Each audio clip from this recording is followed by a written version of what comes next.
உலகத்திலே மிகவும் பாதுகாப்பான கப்பல்னு கூறப்பட்ட டைட்டானிக் பார்த்திங்கன்னா தன்னுடைய ஃபஸ்ட்டு பயணத்திலேயே வந்து மறைஞ்சிருச்சு கடலுக்குள்ளே. இது வந்து ஒரு ஐஸ்பர்க் தான் காரணமா, ஏன்னா டைட்டானிக் பின்னால் வந்து ஒரு பெரிய மர்மம் இருக்கா அப்படிங்கிறது பார்க்க போகிறோம். 1500 அதாவது உயிர்களை வந்து காவு கொண்ட இந்த பேரழிவு இன்ன வரையும் யாராலையும் மறக்க முடியல. அதுக்கு காரணம் என்ன? டைட்டானிக் கப்பல் வந்து உள்ள தண்ணிக்குள்ளே மூழ்கினது வந்து ஒரு புத்தகத்தில் எழுதப்பட்டிருக்குது. அது வெறும் தற்செயலா அல்லது அதிர்ச்சியூட்டக்கூடிய மர்மமா அப்படிங்கிற எல்லா விஷயத்தையும் நம்ம வந்து இந்த வீடியோவில் பார்க்க போகிறோம். அதுக்கு மேலே நம்ம சேனலை சப்ஸ்கிரைப் பண்ணுங்கள். வாங்க வீடியோக்குள்ளே போய் பார்க்கலாம். கப்பலை நிறுத்ததுக்கு உள்ள நங்கூரத்தை 20 குதிரைகள் வந்து சமந்தாதான் அந்த நங்கூரத்தையும் வந்து ஒரு இடத்துலேருந்து இன்னொரு இடத்துல மூவ் பண்ண முடியும். அப்போனா பார்த்துக்கோங்க இந்த கப்பல் எவ்வளோ பெரிய வெயிட்டாக இருக்கும்னு. பயங்கர வெயிட்டு. ஸோ இந்த கப்பல் வந்து ஒரு பெரிய பெரிய அதிசயம் தான் சொல்லணும். இப்படி பார்த்தீங்கன்னா இந்த கப்பலை வந்து இயக்கிறதுக்கு வந்து ஒரு நாளைக்கு எவ்வளோனா 600 டன் நிலக்கரி மட்டும் தேவைப்படுது. 600 டன் என்னாச்சு? ஸோ அது மூலமாக இது பூஸ்ட் ஆகி இது வந்து திரும்ப வந்து இது ஃபுல்லாக ரன்னிங் ஆகி அதிலேருந்து வரக்கூடிய இந்த சாம்பல் வந்து ஒரு நாளைக்கு எவ்வளோனா 1000 டன். இந்த 1000 டன் சாம்பலை வெளியேற்றுது. அதை வந்து இவங்க என்ன பண்ணுறாங்கன்னா கடலோட சேர்த்து அனுப்பிச்சி விட்ருக்காங்க கரைக்கிறதுக்கு. அதே போல் பார்த்திங்கன்னா இதில் வந்து மொத்தம் வந்து எவ்வளோ பேர் இந்த இதில் வந்து இன்ஜினில் மட்டும் இந்த நிலக்கரி அள்ளி தட்டுறதுக்கு ஆட்கள் இருக்காங்கன்னா 126 பேர் இந்த ஒரு ஒர்க்குக்கு மட்டும். அப்படி இருந்தால் மட்டும்தான் இந்த இது வந்து இது பண்ண முடியும். இந்த கப்பலை வந்து பில்ட் பண்ணுறதுக்கு பார்த்திங்கன்னா 3547 பேர் வந்து இந்த கப்பலில் வந்து ஒரே இடத்துல பயணிக்கலாம். ஆனால் அன்னைக்கு பார்த்திங்கன்னா அந்த கப்பலுக்கு வந்து எப்போவும் அப்ரோட் கொடுத்துருக்காங்கன்னா அதாவது 1912 ஏப்ரல் 10 தான் இந்த கப்பல் வந்து ஸ்டார்ட் ஆகிருக்கு. ஸ்டார்ட் ஆகி வந்து இந்த 2222 பேருக்கு வந்து கூப்பிட்டு அந்த அப்படியே போயிட்டு இருந்திருக்கு அந்த அட்லாண்டிக் ஓஷனில். அந்த அட்லாண்டிக் ஓஷனில் போயிட்டு இருக்கும்போது அதாவது ஐஸ்பர்க்குமாங்களா, ஸோ பனிக்கட்டி, பெரிய பனிக்கட்டி, அந்த பனிக்கட்டி ஆப்போசிட்டில் இருந்திருக்கு. இவங்களுக்கு தெரியலை. ஸோ ஏதோ ஒரு அதாவது நீர்லேருந்து சர்ஃபேஸ்லேருந்து பார்த்திங்கன்னா ஒரு 50 மீட்டர் மேலே தான் இருந்திருக்கு.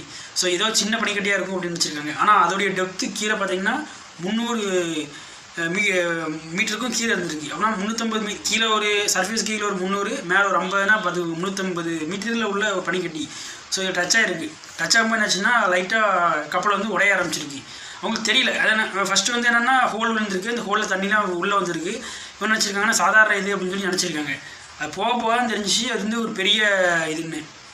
அதுக்கு முன்னாடி பார்த்திங்கன்னா இதில் வந்து கிட்டத்தட்ட ஒரு 3-4 கிளாஸஸ் உண்டு இந்த நம்ம டைட்டானிக் கப்பலில் போகுதுக்கு. ஸோ இது பார்த்திங்கன்னா மொத்தம் 2222 பேர் சொல்லிட்டோம். அது இல்லாமல் இதில் வந்து first class, second class, third கிளாஸ்னு உண்டு. ஃபஸ்ட் கிளாஸில் போகிறவங்க வந்து 320 பேர் இருந்திருக்காங்க. So second class, third class. Second கிளாஸில் வந்து ஐ திங்க் 127 பேர்னு நினைக்கிறேன். தேர்ட் கிளாஸில் வந்து 750 பேர் இருந்திருக்காங்க.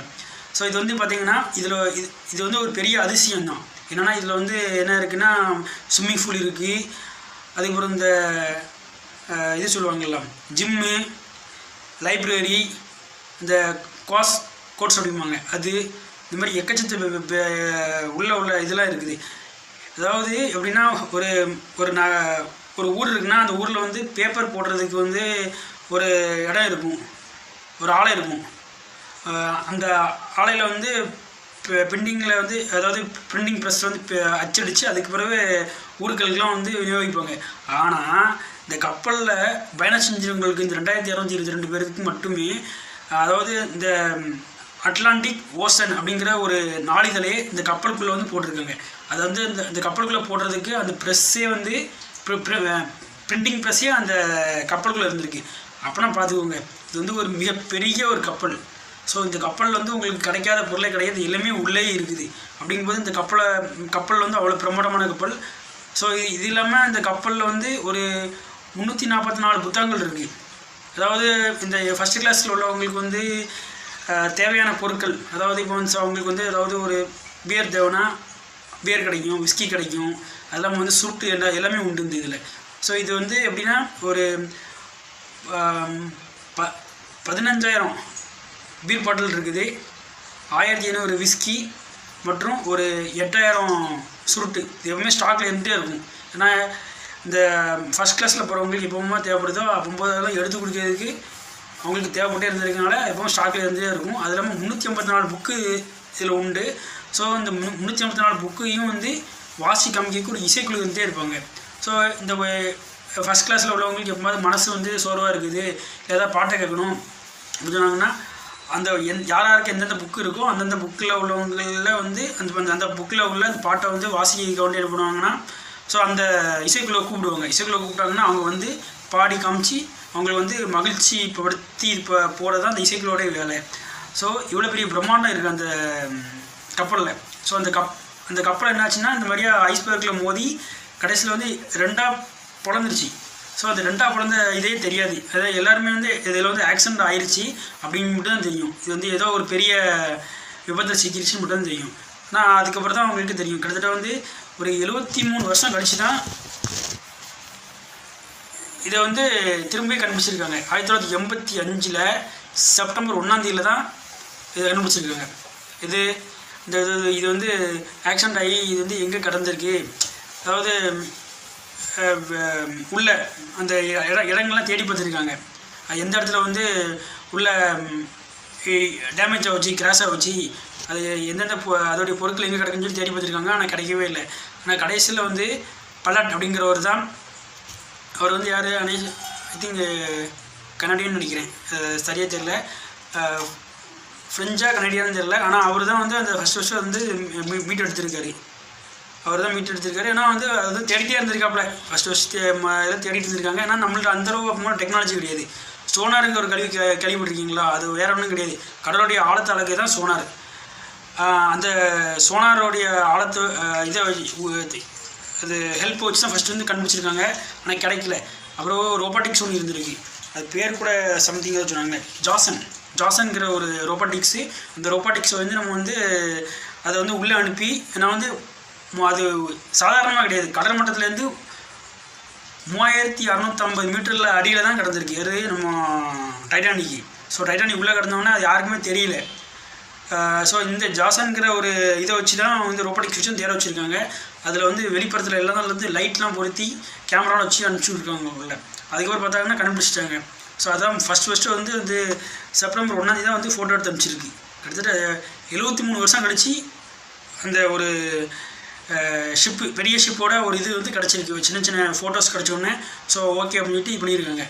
அதுக்கு அப்புறமாட்டு தான் கிட்டத்தட்ட 1991 ஒரு 3 நியூஸ் சேனல் போயிருக்காங்க. அது வந்து நியூஸ் கம்பெனி தான் சொல்லுவாங்க. ஐமேக்ஸ், மேத்யூ, சிபிஸ், இந்த 3 பேரும் சேர்ந்து போய் இது பண்ணி ஒரு டாக்குமெண்ட்ரி மாதிரி எடுத்திருக்காங்க. அப்போ அந்த டாக்குமெண்ட்ரி பேப்பர் வந்து தான் இவர் பார்த்துருக்காரு. யார், நம்ம ஜேம்ஸ் கேமரூன். அவர் வந்து கனடியன் தான். அதாவது கனடாவில் இருந்து ஒரு 584 நாட்டிக்கல் மைல்ஸ்.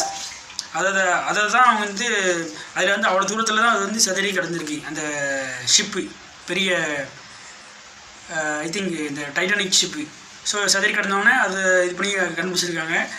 அதுக்கப்புறமாட்டி இதை வந்து இவர் என்ன பண்ணியிருக்காருன்னா, சரி இதை பற்றி நம்ம வந்து கண்டுபிடிக்கணும்னு சொல்லிட்டு அதுக்கு பிறகு ஒரு 12 டைவு. ஸோ அட்லாண்டிக் கடந்து பெரிய இது. ஸோ இது வந்து பெர்முடா ட்ரையாங்கிள்பாங்க. ஸோ அதில் வந்து நிறைய பிரச்சனைகள் நடந்திருக்கு. ஆனால் வந்து அதில் வந்து மர்மமான முறையிலேயும் எல்லா பொருட்களுமே உள்ளே கிடக்குது. அதில் வந்து ஷிப் போச்சும்பாங்க, காணாமல் போச்சும்பாங்க, அப்புறம் ஏரோப்ளைன் போச்சும்பாங்க. கிட்டத்தட்ட நிறைய பிரச்சனைகள் நடந்திருக்கு. ஆனால் இதுக்கு அந்த சீன் போச்சுன்னா இதுவரை அதுக்குண்டான ஏதாவது ஒரு ஆக்சிடெண்ட்டோ ஏதாவது ஏதாவது க்ரஷிங் மாதிரி ஏதாவது நடந்துச்சுன்னா அதுக்கு உண்டான இன்னும் தீர்வுகள் எதுவுமே கிடைக்கவே இல்லை. அது வந்து மர்மமான முறையிலே இருக்குது, என்னன்னு தெரியல. ஸோ அதையும் பற்றியும் ஆராய்ச்சி நடந்துகிட்டே இருக்குது.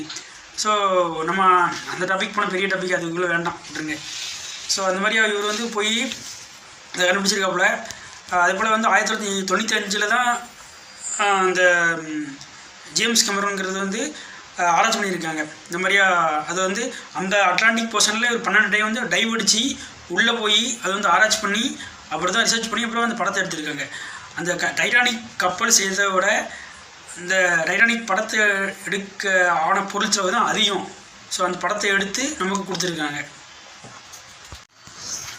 இதில் ஒரு வேடிக்கையான விஷயம் என்னென்னா வந்து இது வந்து சீஃப் பேக்கர் ஒருத்தர் இருப்பார்.